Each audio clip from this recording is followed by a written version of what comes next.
Halo, perkenalkan, nama saya Hadi Saskara.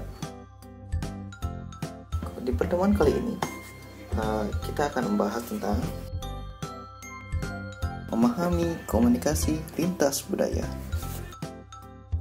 Dan seperti yang kita tahu, Indonesia mempunyai begitu banyak budaya. Nah, di masing-masing daerah yang ada di Indonesia mempunyai kebudayaan dan keunikan mereka tersendiri. Nah, daerah-daerah tersebut adalah Bali, Sumatera, Jawa, Kalimantan, dan Sulawesi, dan lain-lain. Memiliki beragam kebudayaan sangatlah berharga bagi pelaku bisnis dalam menerapkan komunikasi lintas budayanya. Dan kenapa seperti itu? Karena masing-masing daerah memiliki kekhasan, keunikan budaya yang oleh daerah lainnya. Nah,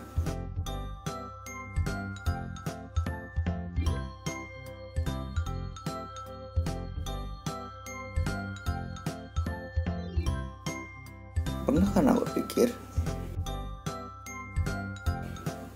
apa sih pentingnya komunikasi lintas budaya itu? Mari kita simak.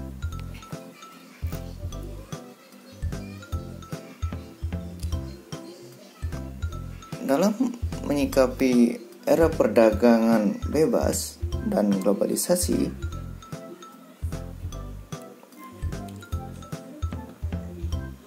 pada umumnya perusahaan besar yang beroperasi di tanah air banyak menggunakan konsultan asing untuk membantu mengembangkan perusahaan atau usaha-usaha mereka yang berada di tanah air ataupun yang berada di belahan dunia lain seperti itu. Nah, sehingga komunikasi lintas budaya itu menjadi sangatlah penting, karena di samping bisa bekerja sama dengan negara asing, kita juga bisa membangun kepercayaan, keakraban dengan mereka. Nah, apa sih tujuan kita mempelajari komunikasi lintas budaya itu?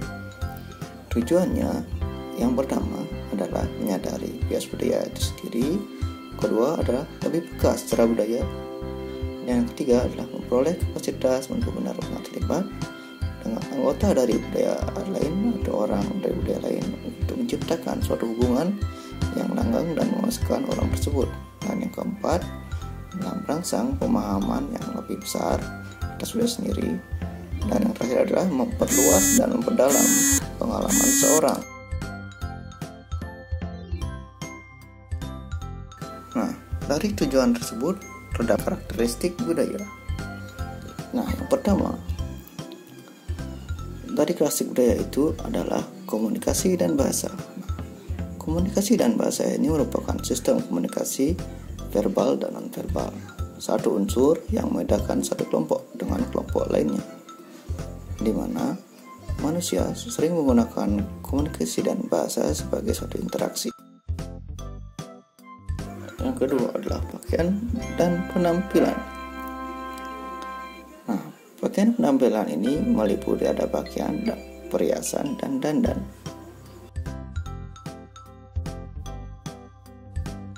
Terus yang ketiga ada makanan dan kebiasaan makan, di mana ciri ini menyangkut hal dalam pemilihan penyajian makanan, terus cara makan, yang dimana makanan tersebut sebagai nutrisi kita sehari-hari untuk menjaga tubuh kita agar tetap sehat.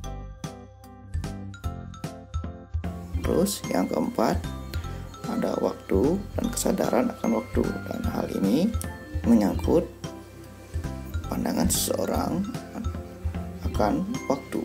sebagian orang pada waktu. Nah, setelah kita tahu karakteristik budaya, komunikasi lintas budaya pasti juga ada hambatan-hambatan dalam berkomunikasi. Hambatan-hambatan itu adalah yang pertama, etnosentrisme. Etnosentrisme itu sendiri adalah merupakan sikap, keyakinan, kepercayaan bahwa budaya sendiri lebih unggul dari budaya lain, bahkan cenderung memandang rendah budaya lain dan tidak mau mengakui keunikan budaya lain sebagai ciri khas dari kelompok lain. Contohnya, kecenderungan orang Indonesia yang menganggap budaya Barat yang vulgar berlawanan arah dengan budaya Timur yang santun. Yang kedua ada stereotip. Nah, stereotip ini adalah sikap yang menggeneralisasi, menyamaratakan sekelompok orang tanpa mempertimbangkan kepribadian atau keunikan masing-masing individu. Nah, stereotip mengelompokkan individu berdasarkan keunikan individu dalam suatu kelompok dan tidak memandang individu dalam kelompok tersebut. Oke, ini udah unik. Dan yang ketiga adalah rasialisme. Rasialisme adalah perilaku diskriminatif, tidak adil dan semena-mena terhadap ras tertentu. Contohnya, di Indonesia adalah konflik anti Tionghoa yang pernah terjadi sekitar 1998, di mana terjadi pengusiran besar-besaran bahkan kematian terhadap ras Tionghoa. Yang selanjutnya adalah prasangka. Prasangka adalah persepsi yang keliru terhadap seorang atau kelompok lain. Konsep prasangka mirip seperti stereotip, bahkan prasangka merupakan konsekuensi dari adanya stereotip itu sendiri. Dan yang seterusnya ada jarak sosial. Nah, jarak sosial ini berbicara tentang kedekatan antara kelompok secara fisik atau sosial. Jarak sosial berbeda dengan stratifikasi sosial atau pelampiasan sosial.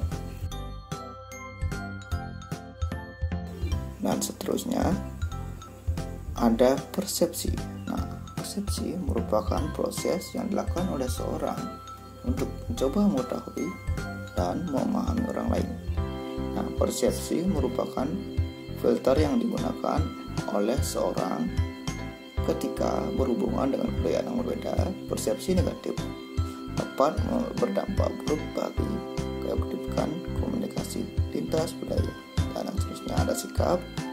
Nah, sikap ini merupakan hasil dari berbagai aspek terhadap sesuatu. Sikap menimbulkan rasa suka dan tidak suka, seperti itu. Sikap yang negatif terhadap budaya lain akan menyebabkan komunikasi yang sulit berhasil. Selanjutnya ada atribusi. Atribusi merupakan proses identifikasi penyebab perilaku orang lain yang dilakukan oleh seorang untuk menetapkan posisi dirinya, dan kebudayaan lain akan diidentifikasi berdasarkan kebudayaan sendiri. Apabila atribut yang dimiliki kebudayaan berbeda, maka kebudayaan lain dapat dipandang negatif. Yang seterusnya ada bahasa. Bahasa merupakan sebuah kombinasi dari sistem simbol aturan yang menghasilkan berbagai pesan dengan arti yang tidak terbatas antara budaya yang satu dengan budaya lainnya. Gitu. Terus ada paralinguistik. Nah, paralinguistik ini merupakan gaya pengucapan seseorang meliputi tinggi rendahnya suara, tempo bicara atau dialek, atau bisa dibilang logat. Terus budaya yang berbeda memiliki paralinguistik yang berbeda. Misalnya orang Solo bicara pelan dan lambat berbeda dengan orang Medan yang bicara dengan lantang dan cepat. Terus seterusnya adalah misinterpretation. Atau salah satu tafsir merupakan kesalahan penafsiran yang umumnya disebabkan oleh persepsi yang tidak akurat. Hal ini disebabkan karena kesalahan persepsi mengenai intonasi, suara, mimik, dan lain-lain seperti itu. Terus ada motivasi. Motivasi di sini berkaitan dengan tingkat motivasi lawan bicara dalam melakukan komunikasi lintas budaya, dan motivasi yang rendah akan menjadi hambatan komunikasi lintas budaya itu sendiri. Dan seterusnya ada experiential atau pengalaman hidup. Tiap individu atau yang bisa dibilang experience berbeda, dan hal tersebut akan mempengaruhi persepsi serta cara pandang seorang terhadap sesuatu. Seterusnya ada emosional. Emosional di sini berkaitan dengan emosi. Pelaku komunikasi itu seorang jika emosi komunikasi sedang buruk, maka komunikasi lintas budaya tidak akan berjalan. Pasti terdapat suatu hambatan di sana, karena kita emosi sudah jelas lawan cara kita juga akan akhirnya dengan negatif seperti itu. Dan yang terakhir ada competition yang terjadi ketika komunikasi berkomunikasi sembari melakukan kegiatan lain, misalnya menyetir, menelpon, atau lainnya.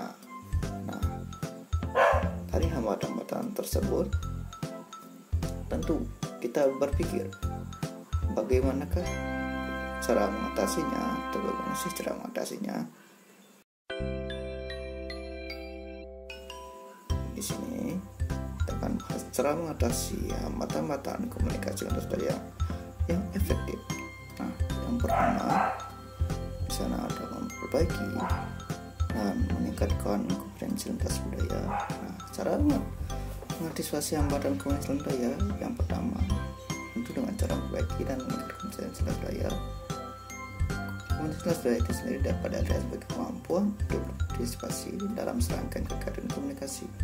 Kemampuan yang dapat berupa pengetahuan, keterampilan, dan sikap. Terus yang kedua ada menghindari asumsi dan penilaian. Dalam arti kita hendak tidak mengasumsikan orang lain akan bertindak dengan cara yang sama, atau menerapkan nilai dan keyakinan yang sama, atau menggunakan bahasa dan simbol yang sama. Selain itu, hendaknya kita juga menghindari memberikan penilaian tanpa mengetahui atau memahami apa yang terjadi, seperti itu. Terus ada peka.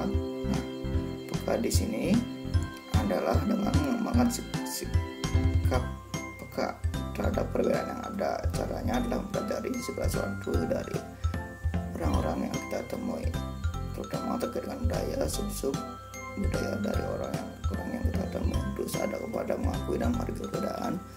Nah, mengakui dan menghargai perbedaan, hal ini sangat penting karena dasarnya setiap manusia diciptakan secara berbeda-beda dan tidak seorang pun yang mampu menolak apa akan dimana yang melahirkan kewenangan latar belakang dan lain-lain sebagainya. Terus yang seterusnya ada empati. Empati di sini sebagai salah satu bagian dari kepekaan interpersonal dan kompetensi sosial. Empati diartikan sebagai kemampuan seorang untuk menyadari dan memahami persepsi dan perasaan orang lain, serta menyampaikan pemahaman tersebut dalam bentuk respon menerima, seperti itu. Terus yang ada mendengarkan secara aktif. Nah, mendengarkan secara aktif di sini juga merupakan salah satu kegiatan yang penting dalam komunikasi lintas budaya, sekaligus merupakan syarat agar kita dapat mengembangkan sikap empati. Dengan kita dapat memahami dan menghargai perbedaan daya yang ada sehingga kesalahpahaman pun dapat dikurangi, seperti itu. Dan ada sportif dan cara mengatasi hambatan komunikasi lintas budaya selanjutnya dengan bersikap sportif. Untuk pelaksanaan ini seperti empati dan mendorong proses komunikasi lintas budaya yang efektif, seperti itu. Dan ada juga motivasi berkomunikasi. Motivasi berkomunikasi juga merupakan salah satu cara untuk mengatasi hambatan komunikasi budaya, di mana sebagai manusia pada umumnya kita sangat motivasi untuk berinteraksi dengan orang lain yang dekat secara fisik maupun emosional, seperti itu.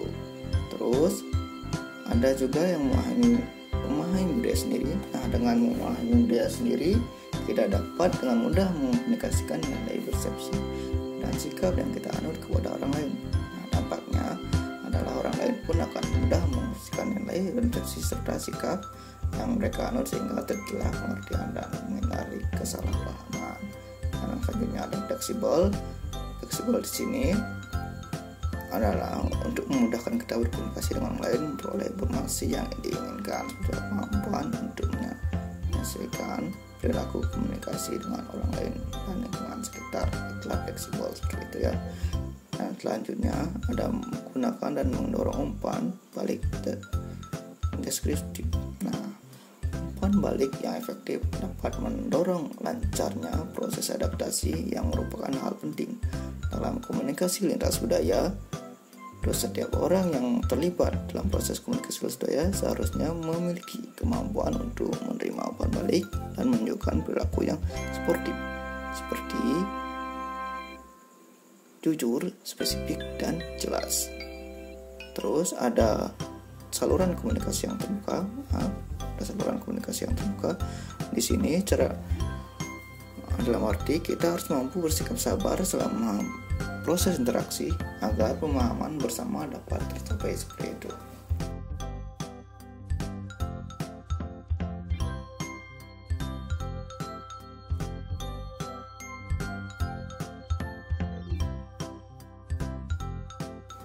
Dan yang terakhir adalah mengelola konflik. Dengan konflik kita akan bisa mengatasi hambatan dalam komunikasi budaya. Konflik yang dimaksud adalah berkaitan dengan benturan-benturan nilai atau keyakinan yang berbeda. Ketika dihadapkan pada situasi ini, maka kita harus mampu mengelola perbedaan dan benturan itu dengan baik tanpa menyinggung perasaan orang lain, seperti itu. Sepertilah cara mengatasi hambatan dalam komunikasi lintas budaya. Sekian, jumpa minggu depan. Akhir kata, saya ucapkan terima kasih. Sampai jumpa di lain waktu.